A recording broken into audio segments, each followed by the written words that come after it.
চহৰত বেচাৰ কাম কৰিছিলোঁ কাৰণ মই দুখীয়া আৰু আন কোনো কাম নাছিল। এদিন ৰাতি ৰাস্তাৰ কাষত বহি গ্ৰাহক এজনৰ বাবে অপেক্ষা কৰি থাকোঁতে হঠাতে এখন ডাঙৰ গাড়ী আহিল। লগে লগে তেওঁৰ ওচৰলৈ গৈ ক'লোঁ যে এৰাতিৰ বাবে মাত্ৰ ৩,০০০ টকা ল'ম। দুদিন ধৰি ভোকত আছিলোঁ, গতিকে তেওঁ অতি কম দামৰ প্ৰস্তাৱ দিছিলোঁ। এতিয়া মানুহজনে গাড়ীৰ পৰা নামি ক'লে, এৰাতিৰ বাবে ১,০০,০০০ টকা দিম। মোৰ আনন্দৰ কোনো সীমা নাছিল। লগে লগে তেওঁৰ গাড়ীত উঠিলোঁ।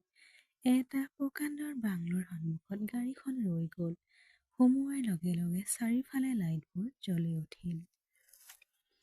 মই ৰাস্তাত মনে মনে খোজ কাঢ়ি গৈ আছিলোঁ। মোৰ হৃদয় আৰু মনটো উকা হৈ গ'ল। এই শীতকালীন ৰাতিবোৰ মোৰ বাবে বৰ কষ্টকৰ আছিল। ঠাণ্ডা বতৰত লঘু কাপোৰ পিন্ধি ৰাজপথত খোজ কঢ়াটো বৰ কষ্টকৰ আছিল। অলপ আগুৱাই গৈ থাকোঁতে ভোকে মোক আগুৰি ধৰিলে। দুদিন হ'ল মই একো খোৱা নাছিলোঁ। যেতিয়া অতিৰিক্ত টকা পাওঁ তেতিয়া তাৰে জুৱা খেলিছিলোঁ আৰু সদায় হেৰুৱাইছিলোঁ। যোৱাবোৰ একেই কথা আছিল। মোৰ সকলো টকা শেষ হৈ গৈছিল।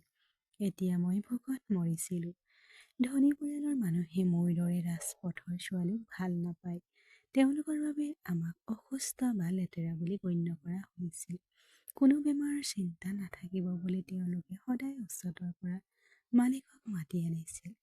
মই ভালেই আছিলোঁ যদি মই ধনী মানুহৰ বাবে দৰিদ্ৰতাৰ প্ৰতীক হৈ পৰিছিলোঁ। মোৰ ব্যৱসায় ইমানেই ভাঙি গৈছিল যে কোনো আশা বাকী নাছিল। ক্লান্ত হৈ বহি মনে মনে প্ৰাৰ্থনা কৰিলোঁ যে আজি কেনেবাকৈ খাবলৈ কিবা এটা বিচাৰি পাওঁ, নহ'লে আন হাতেৰে মৰি যাওঁ। কিছু মুহূৰ্তৰ পিছত মোৰ সন্মুখত এখন গাড়ী ৰৈ গ'ল। লগে লগে উঠি গাড়ীৰ ওচৰলৈ দৌৰি আহিলোঁ। মোৰ হৃদয়ত হাজাৰটা চিন্তাই দৌৰি গ'ল আৰু মোৰ ওঠত এটাই প্ৰাৰ্থনা আছিল, আজি মই ধনী হ'ম। কিছু কাম বিচাৰি পালোঁ। গাড়ীৰ ওচৰ পাওঁতে খিৰিকীৰে ভিতৰৰ মানুহজনক বৰ ধনী যেন লাগিছিল। সি একো কোৱাৰ আগতে মই খিৰিকীৰ ফালে হেলান দি ক'লোঁ, ছাৰ, মই মাত্ৰ ৩,০০০ টকাহে ল'ম। ইয়াতকৈ বেছি একো নালাগে। মোৰ ভয়াৱহ অৱস্থা। দুদিন হ'ল একো খোৱা নাই। মই আপোনাক সুখী কৰিম। মোৰ ওপৰত আপোনাৰ কোনো অভিযোগ নাথাকিব। মোৰ কথা শুনি মোৰ ফালে এবাৰ চকু ফুৰাই ঠাণ্ডা মাতেৰে সুধিলে, তোমাৰ নাম কি? মই ক্ষন্তেক সময়ৰ বাবে স্তম্ভিত হৈ পৰিলোঁ। আজিৰ আগতে কোনো গ্ৰাহকে মোৰ নাম সোধা নাছিল। তেওঁলোকে কেৱল নিজৰ স্বাৰ্থৰ প্ৰতিহে চিন্তা কৰিছিল। মই মৃদুৰভাৱে ক'লোঁ, শিখা। এই নামটো শুনি মোৰ এনে লাগিল যে বছৰ বছৰ পিছত নিজকে আকৌ চিনি পালোঁ। মোৰ ফালে চাই ক'লে, পিছফালৰ দুৱাৰখন খুলি বহ। মই তোমাক মোৰ ঘৰলৈ লৈ গৈ আছোঁ। আমি বহি আৰামত কথা পাতিম। অলপ আচৰিত হ'লোঁ। মোৰ লগত আগতে কোনেও এনেকৈ কথা পতা নাছিল, কিন্তু এতিয়া কিয় ভয় খাব লাগে? সকলো হেৰুৱাই পেলোৱাৰ কোনোবাই কিয় পৃথিৱীখন ভয় কৰিব? মই মনে মনে গাড়ীত উঠি বহিলোঁ। ভিতৰলৈ সোমাই অহাৰ লগে লগে দামীৰ সুগন্ধি গোন্ধই মোৰ মনটো ভয়ত ভৰি পৰিল। তাৰ হাত দুখনলৈ এবাৰ চকু ফুৰালোঁ। দামী ঘড়ী এটা, দামী গাড়ী এখন। হঠাতে মোৰ ভয় লাগিল। আগতে কেতিয়াও ইমান বিলাসী গাড়ীত বহিব পৰা নাছিলোঁ। ১.৫ বছৰ হ'ল মই চহৰলৈ অহা, কিন্তু এতিয়ালৈকে মোৰ ভৰি দুখন আছিল মোৰ একমাত্ৰ সহায়ক, বা কেতিয়াবা সস্তীয়া টেক্সি এখন। তেওঁ মোক পোনে পোনে নিজৰ অতিথিশালালৈ লৈ গ'ল যে দীঘলীয়া যাত্ৰাৰ পিছত গাড়ীখন ৰৈ গ'ল বাৰান্দাত আৰু ক'লে, নামক আৰু ভাল আচৰণ কৰক। বেশ্যাৰ দৰে আচৰণ কৰিলে মনত ৰাখিব, মই তোমাক এটকাও নিদিওঁ, বৰঞ্চ তোমাক পুলিচৰ হাতত গতাই দিম। মই কোৱাৰ দৰে কৰিব। মই যি কওঁ তাকেই কৰিব। একো নক'বা। মুখ মেলিলে মনত ৰাখিব যে আপুনি অহা ঠাইখন শাস্তিতকৈ কম নহয়। এই সকলোবোৰ শুনি মই ক'লোঁ, যদি মোৰ বাবে ইমান থকাটো বিপদজনক হয় তেন্তে মই গুচি যাম। এই কথা কোৱাতকৈ অনাহাৰে থকাটোৱেই ভাল। তেওঁ ক'লে, মোৰ গাড়ীত উঠাৰ আগতে এই সকলোবোৰ কথা ভাবিব লাগিছিল। এতিয়া বৰ নীৰৱে সোমাই আহক। মই কেইমুহূৰ্তমান নিমাত হৈ থাকিলোঁ। তাৰ পিছত তেওঁ ফালে চাই মই ক'লোঁ, আপুনি মোক কিবা এটা খাবলৈ দিবনে? ২ দিন ধৰি মই একোৱে খোৱা নাই আৰু পানীও খোৱা নাই। মোৰ ইমান ভোক লাগিছে যে মোৰ শক্তি নাই। আপুনি মোক কিবা এটা খাবলৈ দিলে মই প্ৰতিশ্ৰুতি দিছোঁ যে মই তোমাক কেতিয়াও নিৰাশ নকৰোঁ, কিন্তু মই তোমাৰ আশা অনুসৰি কাম কৰিম। মোৰ কথা শুনি সি কঠোৰভাৱে ক'লে, মই তোমাক গাড়ীৰ পৰা নামিবলৈ কৈছিলোঁ আৰু যদি তুমি একো শব্দ কৰিছা শপত খাই কওঁ মই তোমাক মাৰি পেলাম। তেওঁৰ কথা শুনি মই ক্ষণিকৰভাৱে ভয় খাই পৰিলোঁ। মোৰ সকলো সময়তে মোৰ লগত এনেকুৱা একো হোৱা নাছিল। মই মনে মনে গাড়ীৰ পৰা নামি আহিলোঁ। সিও গাড়ীৰ পৰা নামি এজন চকীদাৰক ক'লে, কোনোবা আহিলে দুৱাৰখন খুলিব নালাগে, প্ৰথমে মোৰ অনুমতি লওক। এই বুলি কৈ সি মোৰ হাতখন ধৰি পোনে পোনে ভিতৰলৈ সোমাই গ'ল। মোৰ হৃদয়খন ধপধপাই উঠিবলৈ ধৰিলে। তেওঁ মোক পোনে পোনে মূল হলঘৰলৈ লৈ গ'ল, য'ত ইতিমধ্যে বৃহৎ জনসংগম উপস্থিত আছিল। প্ৰতিষ্ঠিত পৰিয়ালৰ মানুহ সকলোৱে মাৰ্জিত সাজ পোছাক পিন্ধিছে। মোক হয়তো নৃত্য প্ৰদৰ্শনৰ বাবে ইয়ালৈ অনা হৈছিল, কিন্তু মই সিদ্ধান্ত লৈছোঁ যে নাচিব লগা হ'লে নাচিম। সাধাৰণতে মই তেনেকুৱা কৰা নাছিলোঁ, কিন্তু আজি ইমানেই বাধ্য হৈ পৰিলোঁ যে যিকোনো কাম কৰিবলৈ সাজু হৈ পৰিলোঁ। কিন্তু কোৱাৰ দৰে কথাবোৰ সদায় আমি ভবাৰ দৰে নহয়। মানুহজনে মোৰ হাতখন সকলোৰে সন্মুখত ধৰি হলঘৰৰ সকলোকে সম্বোধন কৰি ক'লে, হেল্ল' লেডিজ এণ্ড জেণ্টলমেন। তেওঁৰ মাত দিয়াৰ লগে লগে সকলোৱে ঘূৰি আহি আমাৰ ফালে চালে। মোৰ ফালে এবাৰ চকু ফুৰালে আৰু সেই চকু টিপিয়াই দিলে। তাৰ পিছত তেওঁ সকলোকে ক'লে, তোমালোক সকলোৱে মোৰ জীৱনত কোনোবা আছিল নেকি জানিবলৈ বৰ কৌতূহলী হৈ আছিলা। গতিকে আজি মই আপোনালোকক সকলোকে মোৰ সেই ছোৱালীজনীৰ লগত চিনাকি কৰাই দিব বিচাৰিছোঁ। তাইৰ নাম শিখা। আমি দুয়োজনে সিজনক বহুত ভাল পাওঁ। তাই মোৰ জীৱনলৈ আহিছিল ১.৫ বছৰ আগতে আৰু এতিয়া মোৰ জীৱনৰ এক অতি গুৰুত্বপূৰ্ণ অংশ হৈ পৰিছে। আশা কৰোঁ আপোনালোক সকলোৱে ছোৱালীজনীক ভাল পাব। মই আচৰিত হৈ তেওঁৰ ফালে চাই থাকিলোঁ। মোৰ কোনো ধাৰণা নাছিল যে তেওঁ মোক এনেকৈ সকলোৰে লগত চিনাকি কৰাই দিব। মই একো কোৱাৰ আগতে এগৰাকী মহিলাই ওপৰলৈ আহি মানুহজনৰ হাতত ধৰি ক'লে, হেৰা, কি কথা কৈছা? পাগল হৈ গ'লা নেকি? ৰাস্তাত লগ পোৱা ছোৱালী এজনীক তুমি পত্নী বুলি কৈছা? তোমাৰ কি হৈছে? আজি কিমান ডাঙৰ পৰিয়ালত প্ৰপ'জ কৰা হৈছে জানানে? এনেকুৱা মূৰ্খ কাম কৰা বন্ধ কৰা। ধেমালি কৰি থকা বছক কওক। তেওঁৰ মাতটো বৰ কম আছিল, ইমানেই কম যে কেৱল মানুহজন আৰু মইহে তেওঁৰ কথা শুনিব পাৰিছিলোঁ। তাৰপিছত হঠাতে সকলোকে চাই আৰু জোৰেৰে কথা ক'লে, আপুনি সকলোৰে আচৰিত হ'ব। মায়ে কৈছে যে আজি মোলৈ প্ৰস্তাৱ আহিছে আৰু তেওঁলোকৰ মতে মই মোৰ এংগেজমেণ্টৰ পৰা পিছুৱাই যোৱা উচিত নহয়। কিন্তু মা, সেয়া অসম্ভৱ। এজন ব্যক্তিয়ে এবাৰহে প্ৰেমত পৰে আৰু মই ইতিমধ্যে প্ৰেমত পৰিছোঁ। শিক্ষা অবিহনে মই জীৱন জীয়াই থাকিব নোৱাৰোঁ। তুমি মোৰ জীৱনত হস্তক্ষেপ কৰি মোৰ বাবে অসুবিধা নকৰাই ভাল। মোৰ অৱস্থা ভয়ংকৰ আছিল। মোৰ হাতত ভৰি যেন ঠাণ্ডা হৈ পৰিছে। হঠাতে মোৰ ফালে চাই ক'লে, চাওক শিখা, তুমি সদায় কৈছিলা যে মোৰ প্ৰেম আধৰুৱা। এতিয়া নিজেই চাওক, মই তোমাক বহুত ভাল পাওঁ। মই তোমাক সকলো সন্মুখত মোৰ পত্নী বুলি কৈছোঁ আৰু আজি মই এজন পুৰোহিতক মাতি তোমাক বিয়া কৰাম। চাম কোনে মোক বাধা দিয়ে। এই কথা সি মাকক স্পষ্টকৈ কৈছিল। মানুহজনক শুনিবলৈ মন গ'ল তেওঁৰ মনত কি চলি আছে।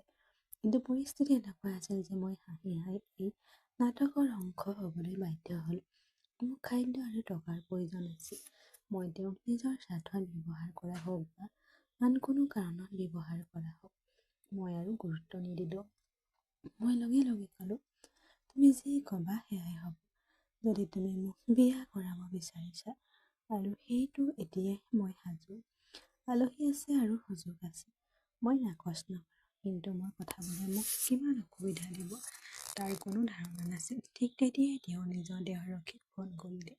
লগে লগে মূৰ তোল কৰি আগুৱাই গ'ল। তেওঁ ক'লে, তৎক্ষণাৎ গৈ এজন পুৰোহিত ব্যৱস্থা কৰক। সাক্ষীসকলক মাতি বিয়াৰ প্ৰস্তুতি চলাওক। মই এই ছোৱালীজনীক এতিয়াই বিয়া কৰাম। এতিয়া কিবা এটা ভুল হোৱা যেন লাগিল। মই তেওঁৰ হাতখন চেপি মৃদুৰভাৱে ক'লোঁ, ছাৰ, এইটো কি? মই মাত্ৰ এগৰাকী সাধাৰণ মহিলা। আমাৰ মাজত যিয়ে নহওক আগবাঢ়ি যোৱাৰ আগতে ভালদৰে চিন্তা কৰক, নহ'লে আপুনি আক্ষেপ কৰিব। তাৰ পিছত মোৰ কাণৰ ওচৰলৈ হেলান দি কিবা এটা ক'লে, যিটোৱে মোক স্তম্ভিত কৰি তুলিলে। মই অবিশ্বাসেৰে তেওঁৰ ফালে চাই থাকিলোঁ। হাঁহি এটা মাৰি সি সুধিলে, আপুনি মোক বিয়া কৰাবনে নে মই আন কাৰোবাক নিমন্ত্ৰণ কৰিম? মই লগে লগে উত্তৰ দিলোঁ, তুমি কোৱাৰ দৰে হ'ব। মোৰ হৃদয়খন ধপধপাই উঠিবলৈ ধৰিলে। মোক লৈ গৈ চোফাত বহি মাকক আজি খোৱাৰ বস্তু আনিবলৈ ক'লে। কিছুমান মানুহে খঙেৰে গুচি গ'ল, আন কিছুমান আমাৰ লগত থাকি দৃশ্যটো চাবলৈ ধৰিলে। অলপ পিছত মাকে খাদ্যখিনি আনি দিলে। টেবুলখনত থৈ সি ক'লে, আজি মই তোমাক নিজৰ হাতেৰে খুৱাই দিওঁ। আজি আমাৰ জীৱনৰ আটাইতকৈ ধুনীয়া দিন। মোৰ হৃদয়খন ঢাপঢাপাই উঠিবলৈ ধৰিলে। আগতে কেতিয়াও এনেকুৱা অনুভৱ কৰা নাছিলোঁ। আচলতে তেওঁ মোক নিজ হাতেৰে খুৱাইছিল। মই অজানিতে নাটকৰ অংশ হৈ পৰা যেন অনুভৱ নকৰাকৈ থাকিব নোৱাৰিলোঁ। প্ৰায় আধা ঘণ্টাৰ পাছত এজন পুৰোহিত আৰু কিছুমান সাক্ষী আহি পালেহি। সকলো যেন সপোন যেন লাগিল। এওঁ এই কাম কৰি আছিল। ঠিক তেতিয়া এজন শক্তিশালী মানুহ তেওঁৰ ওচৰলৈ আহি মৃদুৰভাৱে ক'লে, তুমি এই ৰাজপথৰ ছোৱালীজনীক বিয়া কৰালে মই তোমাক মোৰ সম্পত্তিৰ পৰা বঞ্চিত কৰিম। তোমাৰ মনটো হেৰাই গৈছে নেকি? মই তোমাৰ মাক ক'ম যে তোমাৰ সম্পত্তি অবিহনে কাৰো বিয়াৰ কথা নকবা। তুমি কিয় এনে আচৰণ কৰিছা? তেওঁ হাঁহি এটা মাৰি শান্তভাৱে ক'লে, আপুনি কি বিচাৰে? মই আপোনাৰ বাবে ঘোষণা কৰিম নেকি, নে মনে মনে থাকিম? তেওঁ ক'লে, আপুনি অনুশোচনা কৰিব। মই তোমাক এৰি নাযাওঁ। তুমি মোৰ সুনাম এনেকৈ কলংকিত কৰিব নোৱাৰা। বীৰ, তোমাৰ জ্ঞানলৈ আহক। ৰাজবীৰে ক'লে, মই এই ছোৱালীজনীক ভাল পাওঁ আৰু আন কাকোৱেই গুৰুত্বপূৰ্ণ নহয়। যিয়ে নহওক কিয় হ'বলৈ দিয়া, সেইটোৱে ভাল হ'ব। পুৰোহিতজন ওচৰ চাপি অহাৰ লগে লগে বীৰ বহাৰ পৰা উঠি আহিল। তাৰ লগত হাত মিলাই সি কাষলৈ লৈ গ'ল। বিয়াৰ বিশেষ আলোচনা কৰিবলৈ ধৰিলে। মোক মাত্ৰ দেউতাৰ নাম আৰু বয়স সোধা হৈছিল। আন কোনো প্ৰশ্ন সোধা হোৱা নাছিল। মোৰ হৃদয় এখন ঢপঢপাই উঠিছিল। এই সকলোবোৰ সপোন যেন লাগিল। হঠাৎ এখন গাড়ী আহি মোক লৈ গ'ল।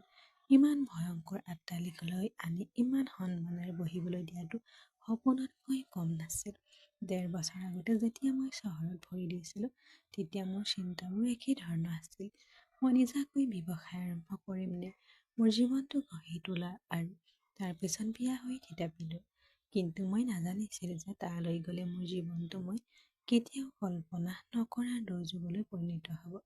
কেইমিনিটমানৰ পিছত মোৰ ঠিক কাষতে পূজাৰী আৰু বীৰ আহিল। সাক্ষীসকলেও আমাৰ ওচৰত বহি আছিল। আলহীসকলেও আমাৰ চাৰিওফালে এটা বৃত্ত গঠন কৰিছিল। বিশ্বাস কৰিব পৰা নাছিলোঁ এই বিয়াখন সঁচাকৈয়ে ঘটি আছে।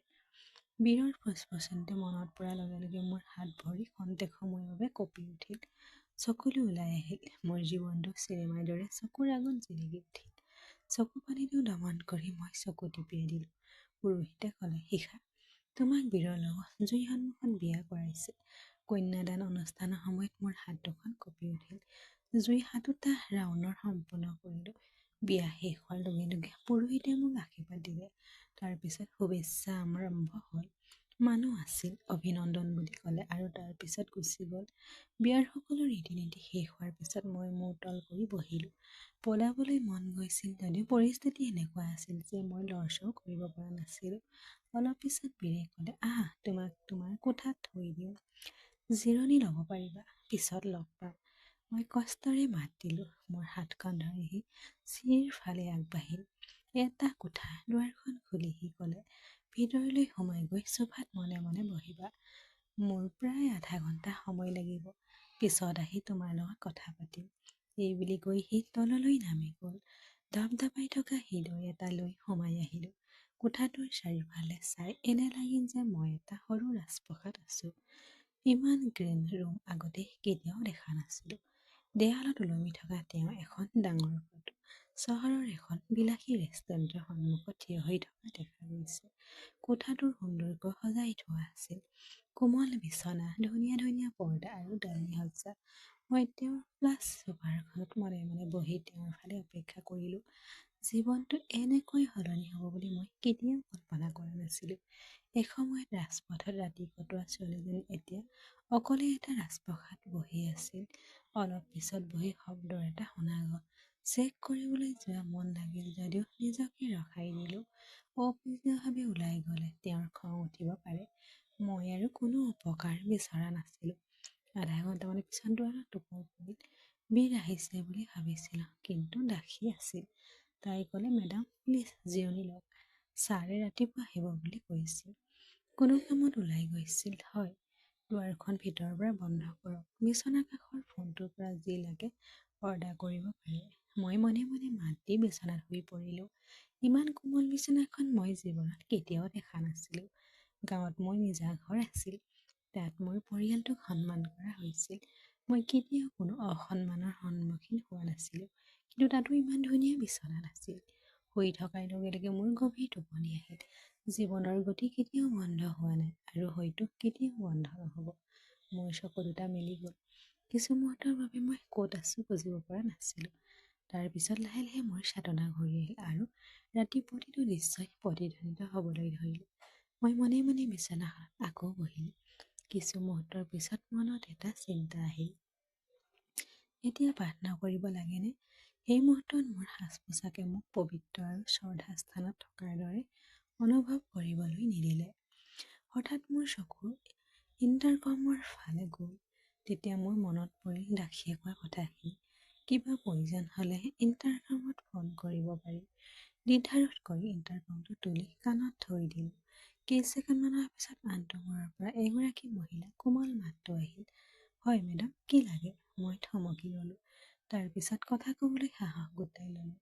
মোক গা ধোৱাৰ চাবোন এটা, ছালৱাৰ কামিজ এটা, শ্বাৰ্ট আৰু টাৱেলৰ প্ৰয়োজন। মই পাব পাৰোঁনে? তাই উত্তৰ দিলে, হয় মেডাম, লগে লগে পঠাম আৰু কিবা প্ৰয়োজন হ'লে মোক জনাব। মই কেৱল উত্তৰ দিলোঁ। এতিয়া ভাবে সেয়ে যথেষ্ট আৰু নিমাত হৈ পৰিলোঁ। প্ৰায় 5 মিনিট পিছত দুৱাৰত টুকুৰ পৰিল। দুৱাৰখন খুলি দিয়াৰ লগে লগে এগৰাকী মহিলা সোমাই আহিল। সকলো সামগ্ৰী লৈ চাবোন, মূৰৰ ঢাকিব পৰা কাপোৰ। মই লগে লগে থিয় হৈ তাইৰ ফালে ঘূৰিলোঁ। তাই হাঁহি এটা মাৰি ক'লে, আপুনি বাথৰুমৰ ছিষ্টেমটো কেনেকৈ চলাব নাজানে? ইচ্ছা কৰিলে মই অন কৰিব পাৰোঁ। মই লগে লগে উত্তৰ দিলোঁ, হয়, অলপ আগতে সোমাইছিলোঁ। কিন্তু কেনেকৈ কাম কৰে চোৱাৰ পিছত মই উভতি আহিলোঁ। মানুহজনী মোৰ লগত সোমাই ধৈৰ্য্যৰে সকলো কথা বুজাই দিলে।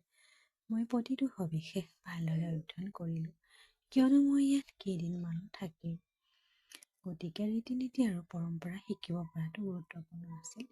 সকলো বুজাই তাই গুচি গ'ল। শান্তিৰে গা ধুই কাপোৰ সলাই ওলাই আহিলোঁ। আইনাখনত নিজকে চাওঁতে মোৰ চকুৰ পৰা সামান্য চকুলো এটা ওলাই আহিল। এনে লাগিল যে 1.5 বছৰৰ পাছত আগতে হাঁহি থকা, পৰিয়ালৰ সৈতে শান্তি আৰু সন্মানৰ জীৱন কটোৱাজনীক দেখিবলৈ পাইছোঁ। মাত্ৰ এটা বুলি মোক ইয়ালৈ লৈ আহিছিল। দীঘলকৈ উশাহ এটা লৈ মূৰটো ছালেৰে ঢাকি মনে মনে প্ৰাৰ্থনা কৰিলোঁ। তেতিয়া মোৰ চকুৰ পৰা চকুলো বৈ আহিবলৈ ধৰিলে। মই ভগৱানক ক'লোঁ, হে মোৰ প্ৰভু, মই কেনেধৰণৰ নাৰী সেই বিষয়ে আপুনি সকলো জানে। তথাপিও মই কৰা প্ৰতিটো পাপ আৰু প্ৰতিটো ভুলৰ বাবে ক্ষমা বিচাৰিছোঁ। মোৰ লগত যিটো ঘটিল সেয়া সঠিক আছিল নে ভুল আছিল মই নাজানো। কিন্তু যদি মোৰ নিজৰ মংগলৰ বাবে হয় তেন্তে মোক সেই ব্যক্তিজনৰ লগত সংযুক্তি কৰি ৰাখক। যদি আপুনি মোক সন্মান দিছে তেন্তে মোৰ সন্মান ৰক্ষা কৰক। মই ইয়াত আৰু 4খন দেৱালৰ ভিতৰতে থাকিব বিচাৰোঁ। মই মাত্ৰ বিচাৰোঁ দিনটো 2টা আহাৰ। মোক কোনো ধৰণৰ সহায়ৰ প্ৰয়োজন নাই। মই মাত্ৰ এটা সন্মানীয় জীৱন বিচাৰোঁ। বাহ, হে মোৰ ভগৱান, মোক মোৰ দেশলৈ লৈ যাওক। অনুগ্ৰহ কৰি কিবা এটা কৰক। মই জানো বহু দিনৰ মূৰত তোমাৰ মুখখনলৈ আহিছোঁ, কিন্তু সদায়ৰ দৰে আন্তৰিকতা আৰু ভক্তিৰে শুনিছোঁ। মই মূৰ দোৱাই বহু সময় প্ৰাৰ্থনা কৰিলোঁ আৰু তেতিয়া মই কেতিয়া টোপনি আহিছিল গম পোৱা নাছিল। হয়তো ইমান দিনৰ মূৰত মোৰ মনটোৱে শান্তি পাইছিল। গতিকে মোৰ চকু দুটা স্বয়ংক্ৰিয়ভাৱে বন্ধ হৈ গ'ল। সময় লাহে লাহে পাৰ হৈ গ'ল। 11 মান বজাত কোনোবাই মোক মাত দিয়া শব্দত সাৰ পালোঁ। এনে লাগিল যে মোৰ কাষত বহি থকা কোনোবাই মোক মাতিছে। চকু মেলি দিয়াৰ লগে লগে বীৰ মোৰ সন্মুখত বহি আছে। ভয়ত মই খৰধৰকৈ উঠিলোঁ। তেওঁ মোৰ ফালে চাই ক'লে, তুমি মজে কিয় শুই আছা? মই তাক বিচনাত শুবলৈ কৈছিলোঁ। তেওঁৰ কথা শুনি মই ক'লোঁ, মই বিচনাত আছিলোঁ। প্ৰাৰ্থনা কৰি থাকোঁতে কেতিয়া টোপনি আহিছিল গমেই পোৱা নাছিলোঁ। তেওঁ অলপ হাঁহি মাৰি ক'লে, হয়তো বহুদিন হ'ল সঁচা হৃদয়েৰে প্ৰাৰ্থনা কৰা, সেইবাবে তুমি ইমান মিঠাকৈ শুইছা। তেওঁৰ সুৰটো বৰ কোমল আছিল। মই ভাবিছিলোঁ কোঠাটোত অহাৰ পিছত সি মোক ঠাট্টা মস্কৰা কৰিব, কিন্তু তেনেকুৱা একোৱেই নহ'ল। মই মূৰটো নমাই ক'লোঁ, মোৰ হাতত কোনো কাপোৰ নাই আৰু মই এনেকুৱা সাজ-পোছাক পিন্ধি মন্দিৰলৈ যাব পৰা নাছিলোঁ। ৰাতিপুৱা দাসীক ক'লোঁ, তাই সেইবোৰ আনিলে। বেয়া লাগিছিল নেকি? সি মূৰটো জোকাৰি ক'লে, নাই, একেবাৰে নহয়। মই কৃতজ্ঞ হৈ আপুনি পৰিস্থিতিটো চম্ভালিলে। বাৰু এতিয়া মই আপোনাক কিছুমান গুৰুত্বপূৰ্ণ কথাবোৰ বুজাব বিচাৰিছোঁ। প্ৰথমে কিবা এটা খাওঁ, তাৰপিছত বহি কথা পাতিম। মই মাত দিলোঁ। সঁচা কথা ক'বলৈ গ'লে সেই মুহূৰ্তত মোৰ বৰ ভোক লাগিছিল। ব্ৰেকফাষ্ট আহিল অলপ পিছতে আৰু তেতিয়ালৈকে মই সাজু হৈ উঠিলোঁ। আমি দুয়ো একেলগে বহি খাইছিলোঁ। আমাৰ মাজত অলপ দূৰত্ব আছিল। ইচ্ছা কৰিলেও তেওঁৰ কাষত বহিব নোৱাৰিলোঁ, কাৰণ মই তেওঁক চিনিবও নোৱাৰিছিলোঁ। ব্ৰেকফাষ্ট কৰি সি ক'লে, গা ধুবলৈ যাবলগীয়া হ'লে যোৱা, কাৰণ মোৰ কথা পাতিব লাগে আৰু কিছু সময় লাগিব। মই মৃদুভাৱে ক'লোঁ, মাত্ৰ কোৱা, মোৰ কলৈকো যাব মন নাই। মই মাত্ৰ শুনিব বিচাৰোঁ। সি পোনে পোনে বহি ক'লে, মোৰ নাম বীৰ। এই অট্টালিকাটো মোৰ। দেউতা আৰু মই একেলগে এটা কোম্পানী চলাওঁ। মোৰ মা সতীয়া। তাই ইচ্ছামতে বিয়া দিব নোৱাৰিলোঁ, কাৰণ তাই বৰ লোভী স্বভাৱ। মোৰ জীৱনলৈ কোনো মহিলা আহিলেও তাইৰ বাবে পৰলোভ পাৰিব। গতিকে মই এটা ডাঙৰ সিদ্ধান্ত লৈছিলোঁ। তাইৰ উদ্দেশ্য আছিল এগৰাকী যুৱতীক ৰাতি মোৰ কোঠালৈ পঠিয়াই দিবলৈ। মোক বদনাম কৰি তাইক বিয়া কৰাবলৈ বাধ্য কৰাইছিল। কিন্তু আমাৰ পৰিয়ালত এনে বিষয়বোৰ অতি গুৰুত্ব সহকাৰে লোৱা হয়। এই কথা মই মোৰ এজন চাকৰৰ পৰা শিকিলোঁ। আচলতে মোৰ বিয়া হ'ব বিচাৰিছিল, কিন্তু আনুষ্ঠানিকভাৱেহে। গতিকে মই এনে এগৰাকী যুৱতী বিচাৰি আছিলোঁ, যিয়ে মোক কেইমাহমান বিয়া কৰাব আৰু তাৰ পিছত গুচি যাব। কিন্তু এটাও বিচাৰি নাপালোঁ। মই বিভ্ৰান্তি অৱস্থাত ঘূৰি ফুৰি আছিলোঁ। তেতিয়া মই তোমাক দেখিলোঁ। এই সময়ত মই কেৱল ব্যৱসায়িক কথাহে ভাবি আছিলোঁ। সেইবাবে মই তোমাক বাছি লৈছিলোঁ। যোৱা নিশা তোমাক 1,00,000 টকা আগবঢ়ালোঁ, কিন্তু এতিয়া 4 মাহ মোৰ লগত থাকিলে 1,00,000 টকা দিম। মই মোৰ পৰিয়ালক দেখুৱাব বিচাৰোঁ যে তুমি কেৱল যিকোনো সাধাৰণ ছোৱালী নহয়, মোৰ প্ৰকৃত প্ৰেম, আৰু আমি যে 1.5 বছৰ ধৰি একেলগে আছোঁ। মই শান্তভাৱে ক'লোঁ, কেৱল 1.5 বছৰ বুলি ক'ব কিয়? 2 বছৰ ক'ব পাৰিলেহেঁতেন। নাজানো কিয় কিবা এটা অশুভ অনুভৱ কৰিলোঁ। খন্তেক সময়ৰ বাবে তাৰ মুখৰ ওপৰেৰে এটা ছাঁ পাৰ হৈ গ'ল। সি ক'লে, নাই, মই মাত্ৰ তেনেকৈয়ে কৈছোঁ। বাৰু, এতিয়াৰ বাবে মই তোমাক 2,00,000 টকা দিম। তাৰ পিছত মই তোমাক প্ৰতিমাহে অলপমান দি থাকিম। হয়তো অভিনয় ভাল কৰিলে 10,00,000তকৈ অধিক টকা দিম। তুমি তোমাৰ জীৱনটো উন্নত কৰিব পাৰিবা, আৰু মই তোমাৰ বাবে আৰু এটা ভাল কাম কৰিব পাৰিম। মই তোমাক ভাল চাকৰি এটা দিম, যাতে তুমি গোটেই জীৱন এটা নিৰাপদ আৰু সন্মানীয় জীৱন কটাব পাৰিবা। তেওঁৰ কথা শুনি এনে লাগিল যে 1.5 বছৰ পাছত মোৰ জীৱনটো ওলোটা হৈ পৰিল। মই তেওঁৰ ফালে চাই ক'লোঁ, মই তোমাৰ ওচৰত সদায় কৃতজ্ঞ হৈ থাকিম। তুমি মোৰ বাবে কিমান কৰিছা মই শব্দৰে প্ৰকাশ কৰিব নোৱাৰোঁ। মই মৃদুভাৱে ক'লোঁ, আপুনি যিমান মাহ বিচাৰে সিমান মাহ তোমাৰ লগত থাকিবলৈ ইচ্ছুক। যিয়ে নহওক, মোৰ থাকিবলৈ ঠাই নাই। মই ৰাস্তাত জীয়াই থাকোঁ। এনেকুৱা দিনো আছে যেতিয়া মই ভোকত শুই পৰোঁ। তুমি মোক তোমাৰ ঘৰত আশ্ৰয় দিলে মই তোমাৰ বাবে যিকোনো কাম কৰিম। মোৰ কথা শুনি এটাই তাৰ মুখখন পাৰ হৈ গ'ল। তাৰ পিছত বহাৰ পৰা উঠি ক'লে, তোমাৰ পৰা মই একো নিবিচাৰোঁ। মই মাত্ৰ তোমাক এটা শান্তিপূৰ্ণ জীৱন দিব বিচাৰোঁ।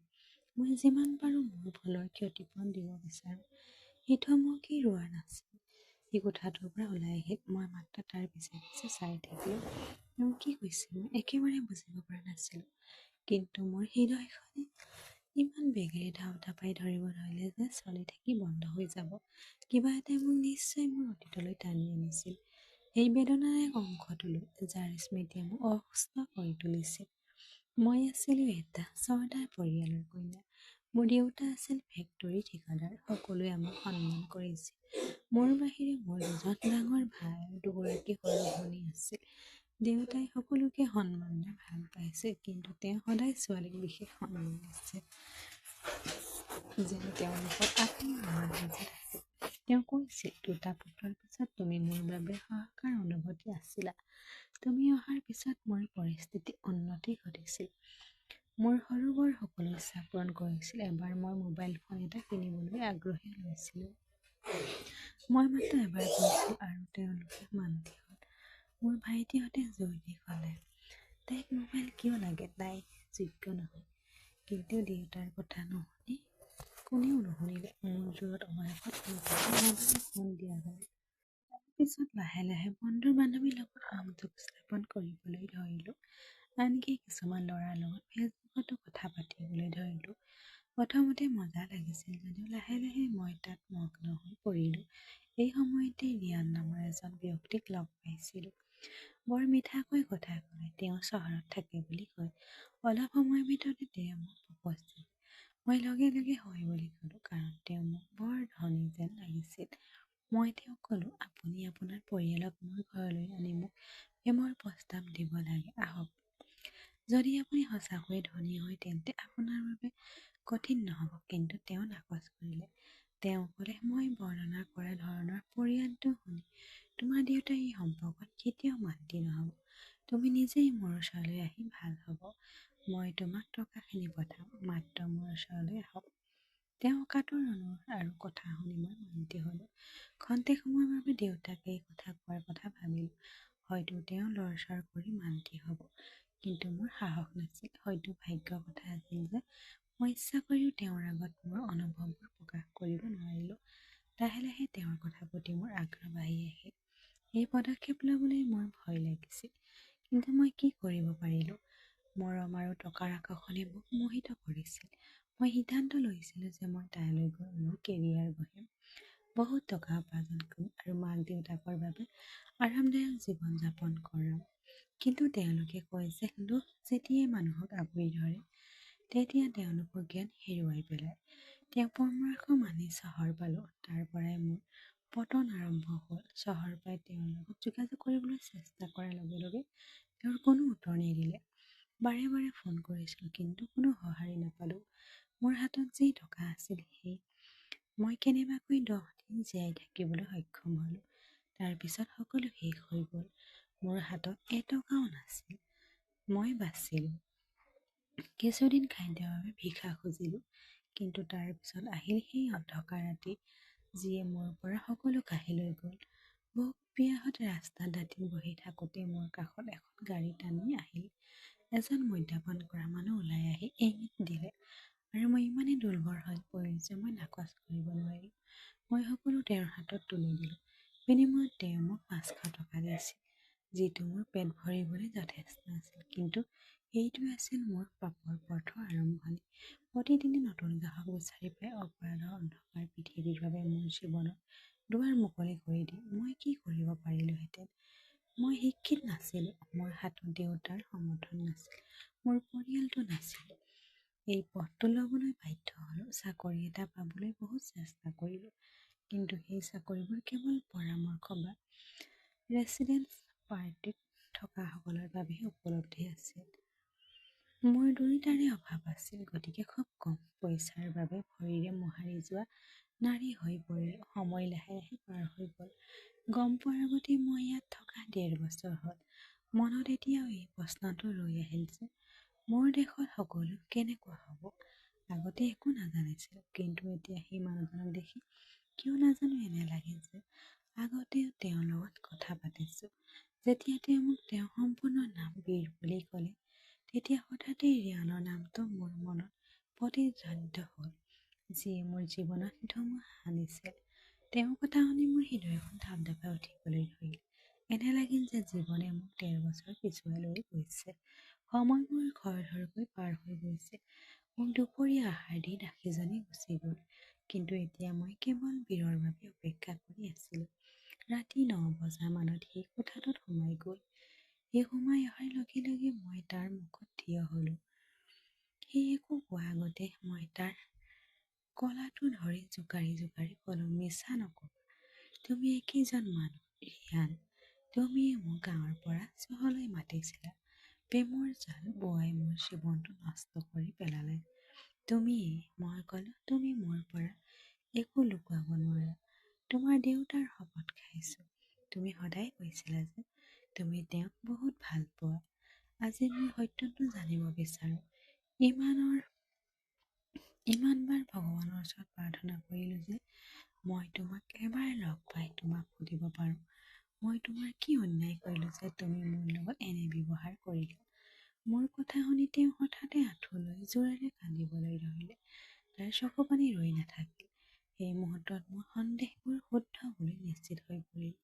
মই অসহায় হৈ আছিলোঁ। সকলোৰে ক'লোঁ, পাৰিবাৰিক হেঁচা আৰু নিষেধাজ্ঞাৰ বাবে দেউতাই মোৰ বিৰুদ্ধে মোহ পৰিলে। মই দুখীয়া ছোৱালীক বিয়া কৰালে ঘৰৰ পৰা বাহিৰলৈ খেদাই পঠাম বুলি ভাবুকি দিছিল। তোমাৰ লগত যোগাযোগ কৰিবলৈ বাধা দিবলৈ মোৰ পিছে পিছে মানুহ পঠাইছিল। তথাপিও তোমাক মোৰ ওচৰলৈ আহিবলৈ চেষ্টা কৰিছিলোঁ, কিন্তু মই পঠোৱা মানুহজনক তুমি কেতিয়াও লগ পোৱা নাছিলা। তাৰ পিছত যোৱা সপ্তাহত গম পালোঁ যে তোমাক ডুবাই এখন হোটেলত এজন ক্লায়েণ্টৰ লগত দেখা গৈছে। তোমাৰ ছবিখন দেখুৱাওঁতে মোৰ এনে লাগিল যে পৃথিৱীখন ফাটি মোক গিলি পেলাব। মই তোমাক বিয়া কৰাব বিচৰা নাছিলোঁ, কিন্তু মোৰ বিবেকে মোক শান্তিৰে জীয়াই থাকিবলৈ নিদিলে। মই প্ৰতিদিনে মৰি আছিলোঁ আৰু প্ৰতিদিনে জীয়াই আছিলোঁ। গতিকে মই এটা পৰিকল্পনা কৰিলোঁ আৰু তোমাক মোৰ জীৱনত অন্তৰ্ভুক্ত কৰাৰ সিদ্ধান্ত ল'লোঁ। মই জানো মোক গ্ৰহণ কৰাটো তোমাৰ বাবে সহজ নহ'ব, কিন্তু আজি মই মোৰ সকলো প্ৰতিশ্ৰুতি পূৰণ কৰিব বিচাৰিছোঁ। অনুগ্ৰহ কৰি মোক গ্ৰহণ কৰক। সেই মুহূৰ্তত মোৰ হৃদয় এই ব্যক্তিজনক মোৰ জীৱনৰ পৰা চিৰদিনৰ বাবে আঁতৰাই পেলাব বিচাৰিছিল, কিন্তু জীৱনত ইমানখিনি সহ্য কৰিছিলোঁ যে গভীৰভাৱে তেনেকুৱা এজনৰ বাবে হাহাকাৰ কৰিছিলোঁ, যি ব্যক্তিয়ে মোক সঁচাকৈয়ে ভাল পায়, মোক দুখ নিদিয়ে, কিন্তু মোক সন্মান আৰু মৰমেৰে ভৰা জীৱন দিয়ে। গতিকে অনিচ্ছাসত্ত্বেও মই তেওঁক ক্ষমা কৰি তেওঁৰ সৈতে নতুন জীৱন আৰম্ভ কৰিলোঁ। প্ৰথম দিনত বহুত সৰু সৰু সমস্যাৰ সৃষ্টি হৈছিল। মোৰ পুৰণি জীৱনটোক লৈ মোৰ বৰ ভয় আৰু আশা হৈছিল। মোৰ সদায় ভয় হৈছিল যে মোক ঠাট্টা কৰিব পাৰে। তেওঁ মোক কথাবোৰ কৈছিল যদিও মানুহে ভবাৰ দৰে কেতিয়াও নাছিল। তেওঁ মোক এবাৰো কোৱা নাছিল যে মই এগৰাকী ৰাজপথৰ ছোৱালী বা মোৰ এটা কলংকিত অতীত আছে। বৰঞ্চ তেওঁ মোক সদায় সন্মানেৰে ব্যৱহাৰ কৰিছিল। তেওঁ সতীয়া মাকক সদায় মোৰ পিছে পিছে আহিছিল যদিও তেওঁ মোক তাইৰ পৰা ৰক্ষা কৰিছিল আৰু দেউতাকৰ সন্মুখত মোক সন্মান কৰিছিল। মোৰ সপোনবোৰ প্ৰায় শেষ হৈ গ'ল। আমাৰ বিয়া 6 মাহ পিছত মোক মা-দেউতাৰ ঘৰলৈ লৈ গ'ল। মোৰ ভাইটিহঁতৰ বিয়া হৈছিল, ভনীহঁতৰ বিয়া ঠিক হৈছিল। দেউতাৰ মনটো ভাল নাছিল। মোক দেখি বৰ খং উঠিছিল আৰু মোৰ মুখখন চাবলৈ মন নগ'ল। কিন্তু যেতিয়া মোক ইমান ডাঙৰ গাড়ীত উঠি ইমান বিলাসী সাজ-পোছাক পিন্ধা দেখিলে, তাৰ খং লাহে লাহে কমি আহিল আৰু তেওঁ মোক ক্ষমা কৰি দিলে। হয়তো মোৰ হৃদয় বিশুদ্ধতাই মোৰ সকলোখিনি ঘূৰাই পাবলৈ সুবিধা কৰি দিছিল। আজি মোৰ অতীতৰ কথা ভাবিলে মোৰ আত্মা কঁপি উঠে। ভগৱানে কোনো ছোৱালীক কেতিয়াও এনে কষ্ট আৰু এনে ভাগ্য নিদিব। সঁচা কথা ক'বলৈ গ'লে আজি মোৰ হাতত সকলো আছে আৰু তাৰ বাবে মই কৃতজ্ঞ। কিন্তু যেতিয়াই মোৰ অতীতৰ কথা মনত পৰে, তেতিয়াই মোৰ হৃদয় কঁপি উঠে। যেতিয়া বীৰে নিজৰ ভুল স্বীকাৰ কৰি আঁঠুলৈ মোৰ ওচৰত ক্ষমা খুজিলে, তেতিয়া মোৰ শান্তি লাগিল। খন্তেক সময়ৰ বাবে তেওঁক পঠিয়াবলৈ মন গ'ল, কিন্তু মৰম, সন্মান আৰু নিৰাপত্তাৰ আন্তৰিক প্ৰস্তাৱৰ সন্মুখত মই অনুভৱ কৰি থকা যন্ত্ৰণাটো ম্লান হৈ পৰিল। মই তেওঁক ক্ষমা কৰি দিলোঁ আৰু সেই নিশা আমাৰ সম্পৰ্ক নতুন আৰম্ভ হ'ল। সেইদিন ৰাতি আন এজন মানুহৰ লগত বিচনাত ভাগ লৈছিলোঁ, শান্তিৰে, ভয় বা বাধ্যবাধকতা নোহোৱাকৈ। বীৰ নিজৰ কথাত সঁচা আছিল। তেওঁ মোক এগৰাকী পত্নীৰ সম্পূৰ্ণ সন্মান দিলে। তেওঁ কেতিয়াও নিবিচাৰিছিল যে মোৰ অতীতৰ বোজা মোৰ ওপৰত বোজাই হওক। স্বামীয়ে নিজৰ মৰম পত্নীক যিদৰে ব্যৱহাৰ কৰে, তেনেকৈয়ে তেওঁ মোক ব্যৱহাৰ কৰিছিল। আৰম্ভণিতে মোৰ সদায় ভয় লাগিছিল যে তেওঁ সতীয়া মাকে মোৰ ওপৰত কোন কৌশল খেলিব পাৰে। তাই প্ৰায় বীৰৰ দেউতাকৰ আগত মোৰ সৰু সৰু ভুলবোৰ আঙুলিয়াই দিছিল, যেনে ডিনাৰ টেবুলত কটা চামুচ আৰু ভালদৰে ধৰি নথকা বা ইংৰাজী সাৱলীলভাৱে নকওঁ। বীৰ সদায় ঢাল হিচাপে থিয় হৈ আছিল। এবাৰ মাকে মোক ঠাট্টা কৰিছিল, আচাৰ ব্যৱহাৰটো নজনা বীৰ কেনেকুৱা বোৱাৰী আনিছে। কোনে জানে ক'ৰ পৰা অহা ৰাস্তাৰ ছোৱালী তাই। এই কথা শুনি বীৰে খং নোহোৱাকৈ উত্তৰ দিলে, মা শিখা মোৰ বাবে পৃথিৱীৰ আটাইতকৈ মূল্যৱান বস্তু। হৃদয়ত তাই ধনী আৰু মই তাইক ভাল পাওঁ। আচাৰ ব্যৱহাৰৰ কথা ক'বলৈ গ'লে মই তাইক শিকাম, চিন্তা নকৰিবা। এই কথা শুনি মহিলাগৰাকী নিমাত হৈ পৰিল। গুৰুত্ব আৰু নীতিগত মানুহ বীৰৰ দেউতাকে লাহে লাহে মোক বিশ্বাস কৰিবলৈ ধৰিলে। তেওঁ দেখিলে যে মই ঘৰৰ বয়োজ্যেষ্ঠসকলক সন্মান কৰোঁ আৰু বীৰক সুখী কৰি ৰাখিলোঁ। 6 মাহৰ পাছত যেতিয়া বীৰে মোক মা-দেউতাৰ ঘৰলৈ লৈ গ'ল, তেতিয়া দেউতাই মোক ক্ষমা কৰি দিলে। মই এখন বিলাসী গাড়ীত সমস্ত মৰ্যাদা আৰু কিপাৰে আহি পোৱাটো দেখি তেওঁৰ খং লাহে লাহে গলি গ'ল। এতিয়া মোৰ আছে মই কেতিয়াও কল্পনা নকৰা সকলো বস্তুৱে আছিল। প্ৰেম, নিৰাপত্তা, সন্মান আৰু এটা ভৱিষ্যত। বীৰে প্ৰতিশ্ৰুতি দিছিল যে মই মোৰ জীৱনটো ভাল কৰিব পাৰিম। এদিন বীৰ মোৰ ওচৰলৈ আহি ক'লে, শিখা, মই তোমাক কেৱল পত্নী হিচাপে ঘৰতে আবদ্ধ কৰি ৰাখিব নিবিচাৰোঁ। মই বিচাৰোঁ তুমি নিজৰ জীৱনৰ উদ্দেশ্য নিজে বাছি লোৱা। মই সুধিলোঁ, আপুনি বিচাৰে মই আপোনাক চাকৰি এটা দিম? সি হাঁহিলে। চাকৰি পোৱাৰ আগতে মই বিচাৰোঁ তুমি পঢ়া-শুনা সম্পূৰ্ণ কৰা। ইচ্ছা কৰিলে মই তোমাক ইংৰাজী আৰু কম্পিউটাৰ পাঠ্যক্ৰম এটা দিব পাৰোঁ। ই তোমাক নিজৰ ভৰিৰ ওপৰত থিয় হোৱাত সহায় কৰিব। এই কথা শুনি মোৰ মনটো অপৰিসীম কৃতজ্ঞতাৰে ভৰি পৰিল। মই লগে লগে হ'ব বুলি ক'লোঁ। পিছৰ ১.৫ বছৰ ধৰি মই এক পৰিৱৰ্তনশীল যাত্ৰাত আছিলোঁ। ইংৰাজী ক'বলৈ শিকিলোঁ, কম্পিউটাৰ ব্যৱহাৰ কৰিবলৈ শিকিলোঁ, ঘৰখন পৰিচালনা কৰিবলৈ শিকিলোঁ। বীৰে মোক চহৰৰ দুৰৱস্থাত মহিলাসকলক সহায় কৰা এটা সংস্থাপনত নামভৰ্তি কৰাই দিছিল। এইটো মোৰ জীৱনৰ এটা টাৰ্নিং পইণ্ট আছিল। এতিয়া মই মোৰ অতীতৰ জীৱনৰ যন্ত্ৰণা শক্তিলৈ ৰূপান্তৰিত কৰিব পাৰিলোঁ। সেই চেৰিটিত কাম কৰি থাকোঁতে মোৰ দৰে বহু ছোৱালী দেখিলোঁ, যিসকলে লোভ, প্ৰতাৰণা আৰু বাধ্যবাধকতাৰ বাবে নিজৰ গাঁও এৰি চহৰলৈ গৈছিল আৰু বেইনামী হৈ পৰিছিল। তেওঁলোকৰ লগত কথা পাতি সহায় কৰি মই মোৰ অতীতৰ লগত শান্তি পাবলৈ ধৰিলোঁ। মই বীৰক ক'লোঁ, আপুনি দিয়া ধনৰ মোৰ আৰু এই কামৰ যিমান প্ৰয়োজন নাই। মই আৰু ভুক্তভোগী নহয়, মই এতিয়া সহায়ক। বীৰে মোক সদায়ৰ দৰে সমৰ্থন কৰিলে। বীৰৰ সতীয়া মাকে যেতিয়া গম পালে যে মই এতিয়া সমাজসেৱা কৰি আছোঁ আৰু বীৰেও মোক সমৰ্থন কৰিছে, তেতিয়া তেওঁৰ বিৰোধিতা ক্ৰমান্বয়ে কমি আহিল। হয়তো তাই বুজি পাইছিল যে মই লোভী নহয়, এজন প্ৰকৃত মানৱ। সময়ৰ লগে লগে মোৰ হৃদয়খন সম্পূৰ্ণ নিৰ্মল হৈ পৰিল। অতীতৰ কথা মনত পৰিলে মোৰ আত্মা আৰু কঁপি উঠিল। বৰঞ্চ কঁপি উঠিল এটা শক্তিশালী শিক্ষা মনলৈ আহে। আজি মোৰ জীৱনলৈ উভতি চাওঁতে প্ৰতিটো খোজতে ভগৱানৰ হাতত আৰু বীৰৰ সমৰ্থন দেখিবলৈ পাওঁ।